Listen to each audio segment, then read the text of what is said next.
nais namin malaman, bakit po kayo sa amin, sa Resibo lumapit? Nakikita ko kasi yung programa niya na mabilis ang aksyon. Talagang binubugbog niya po ako eh. Sinasakal niya ako sa leeg, binabato niya ng kung ano-ano yung mga bata, lalo na yung 9 years old kong anak.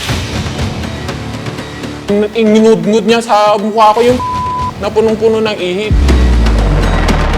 Ibibiting daw niya ako, patayin daw niya ako, ganyan.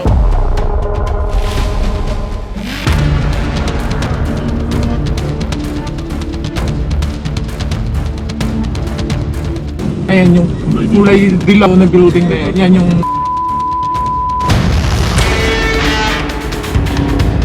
Pero wala siyang malusutan doon kasi baka mamaya makita niya. Hello, nakasara! Walang lusot ang may atraso.